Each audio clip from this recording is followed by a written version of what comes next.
तिल वाली बहू। शकुंतला बहुत ही धार्मिक महिला है। हर समय पूजा पाठ में लगी रहती है। वो कोई भी काम बिना शुभ मुहूर्त के नहीं करती है। शकुंतला अपने बेटे राज की शादी करवाना चाहती है, इसलिए वो पंडित जी के पास राज की कुंडली लेकर जाती है। प्रणाम पंडित जी। मेरा बेटा राज बहुत संस्कारी है। पूजा पाठ और धर्म कर्म के कार्यों को बहुत निष्ठा से पूर्ण करता है।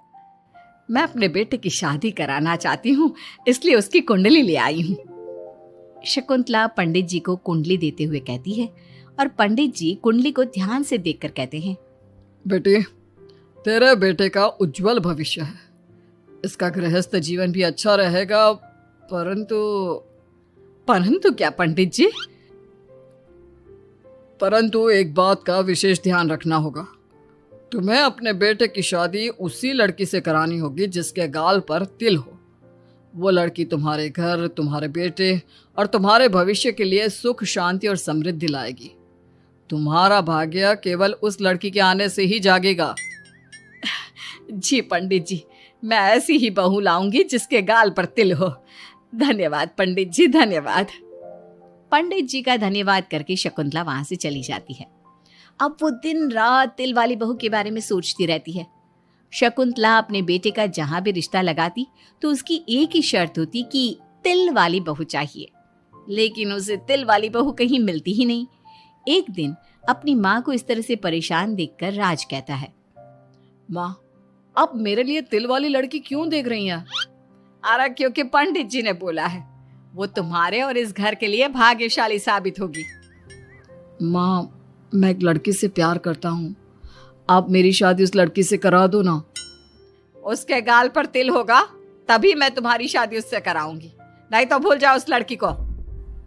माँ की बात सुनकर राज को लगा कि माँ उसकी शादी कभी होने ही नहीं देगी, इसलिए उसने बिना कुछ सोचे समझे बोल दिया, माँ है ना, उसके गाल पर तिल है। सच में माँ, बहुत प्यारा तिल है। तू सच कह रहा है बेटा?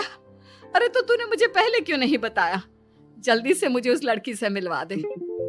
ठीक है माँ, मैं बात करता हूँ उससे। अगले दिन राज रोशनी के पास पहुंचा और उसे सारी बात बताई। रोशनी ने सारी बात जानने के बाद कहा, राज, तुमने माँ से झूठ क्यों बोला? मेरे गाल पर कोई तिल नहीं है। अरे मेरे पास कोई और रास्ता नहीं था रोशनी। उस समय मुझे जो ठीक लगा मैंने किया। अगर मैं ऐसा नहीं बोलता तो माँ मेरी शादी किसी तिल वाली लड़की से करा देती। माँ से इसे झूठ बोलना ठीक नहीं है। माँ को कोई तिल वाली लड़की मिलती ही नहीं, तो माँ अपने आप तुम्हारी शादी मुझसे कराने के लिए तैयार हो जाती। अरे तुम्हें पता नहीं, पंडित जी के मुख से निकली बात मेरी माँ के लिए पत्थर की लकीर है। वो आकाश पाताल एक कर देंगी, लेकिन तिल वाली लड़की ढूंढ कर ही रहेंगी। जो भी हो राज, लेकिन माँ को जब कभी सच्चाई का पता चलेगा तो उन्हें बहुत दुख होगा।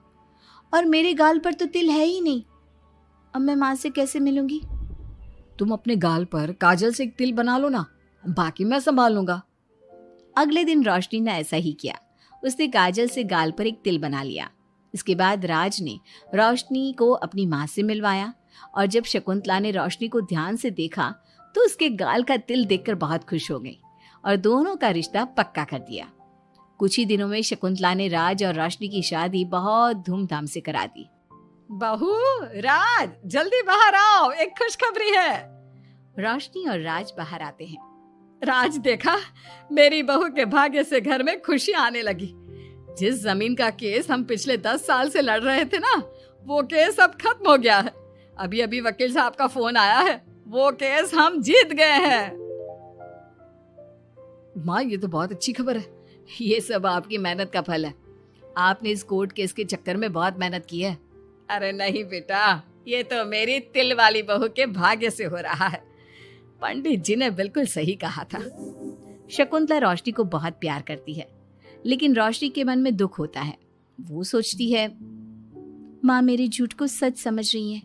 अगर माँ को ये पता चल गया कि ये तिल नहीं काजल है तो उन्हें कितना दुख होगा। मैं आज ही राज से बात करूंगी कि वो माँ को सारी सच्चाई बता दे। शाम को राज घर आता है तो रोशनी राज से कहती है, राज, हमें माँ को सारी सच्चाई बता देनी चाहिए। घर में कुछ भी अच्छा होता है तो माँ को लगता है कि सब मेरे गाल के तिल की वजह से हो रहा है। तुम्हारे गाल की तिल की वजह से कुछ नहीं हो रहा। लेकिन हाँ, तुम्हारी वजह से हो रहा है। तुम इस घर में लक्ष्मी का रूप लेकर आई हो। सब बात ठीक है राज, लेकिन मैं माँ से और झूठ नहीं बोल सकती। मैं कल ही उन्हें सब कुछ सच सच बता दूंगी। नहीं रोशनी, अभी हम कुछ नहीं बता सकते। अभी हमारी शादी को ज्यादा दिन भी नहीं हुए। तुम माँ के दिल में अपने लिए थोड़ी और जगह बना लो, उसके बाद में पक्का मैं ही माँ को सब कुछ बता दूंगा। इस तरह से दिन गुजरने लगते हैं और शकुंतला के घर में खुशियों का आना लगा रहता है। शकुंतला अपनी बहू से बहुत प्यार करने लगी थी। एक दिन शकुंतला रोशनी के कमरे में गई। बहू, ओ बहू, कहाँ है तू? माँ मैं बाथरूम में हूँ, नहा रही हूँ। अरे देख तो मैं तेरे लिए क्या लाई हूँ, जल्दी बाहर आ। अब मैं क्या करूँ? मेरे पास तो काजल भी नहीं है, अब चेहरे पर क्या लगाऊं? राज तुमने अच्छा फंसाया मुझे। माँ आप अपने कमरे में जाइए, मुझे नहाने में थोड़ा टाइम लगेगा, मैं खुद आपके कमरे में आ जाऊंगी। नहीं बहू, तू जल्दी से निकल कर आ, मैं यहीं बैठी हूँ तेरे कमरे में। जब रोशनी को इस बात का एहसास हो गया कि उसकी सास कमरे से नहीं जाएगी, तो उसने अपने गीले बाल एक तरफ कर लिए और बालों से अपना आधा चेहरा छुपाकर बाहर आई। बहू नहा ली तुम? देखो मैं तुम्हारे लिए नई साड़ी और गहने लाई हूँ। आज शाम को बहुत मेहमान आ रहे हैं, मैं तुम्हें सबसे मिलवाऊंगी। मेहमान किस लिए आ रहे हैं माँ? अरे तुम्हें राज ने बताया नहीं बहू? हमारी कंपनी इस साल नंबर 1 की पोजीशन पर पहुंच गई है और ये सब तेरी वजह से हुआ है। चलो मैं चलती हूँ, मुझे शाम की बहुत सारी तैयारी भी तो करनी है। जब शकुंतला रोशनी के कमरे से चली गई, तब उसकी जान में जान आई। शाम को पार्टी में बहुत बड़े बड़े लोग आए थे। शकुंतला ने अपनी बहू को सबसे मिलवाया और उसकी खूब तारीफ की। पार्टी में सब लोग शकुंतला के सक्सेस का राज पूछ रहे थे, तो शकुंतला अपनी बहू और उसके दिल की तारीफ कर रही थी। एक दिन शकुंतला अपने बहू बेटे के साथ घूमने गई। आज हम घूमने आए हैं तो देखो मौसम भी कितना प्यारा हो गया है, लगता है बारिश आने वाली है। शकुंतला के इतना कहते ही जोरों की बारिश शुरू हो गई। रोशनी और राज कुछ सोच पाते इससे पहले ही रोशनी के गाल पर काजल का तिल बह गया और शकुंतला ने ये सब देख लिया। अब शकुंतला के गुस्से की कोई हद ना रही। तूने मुझसे झूठ बोला? तेरी इतनी हिम्मत? कल वही मैंने तुझे इतना प्यार किया, तुझे अपने बेटे से ज्यादा ममता दी और तूने मेरे साथ विश्वासघात किया।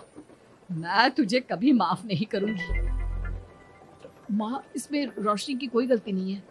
मैंने ही कहा था इसे ऐसा करने के लिए। रोशनी ने कई बार आपको सच्चाई बताने की कोशिश की, लेकिन मैंने हर बार उसे रोक दिया। क्या तूने कहा था? क्यों किया तूने ऐसा? कितना बुरा दिन था वो जब मैंने तुम दोनों की शादी करवाई और तुझे शर्म नहीं आई अपनी माँ को धोखा देते हुए? तो माँ मैं और क्या करता? अब तो पीछे ही पड़ गई थी तिल वाली बहू के। आपको कोई लड़की भी तो नहीं मिल रही थी और मैं रोशनी को बहुत प्यार करता हूँ, उसके बिना नहीं रह सकता। हाँ तो अब इसी के पास रहे। मैं तुम दोनों की शक्ल नहीं देखना चाहती। ले जा इस झूठी और मनहूस लड़की को मेरे सामने से। माँ, कल तक तो रोशनी बहुत भाग्यवान थी, आज ये मनहूस हो गई। अपनी सोच बदलो माँ, चेहरे के ऊपर तिल होने से कुछ नहीं होता।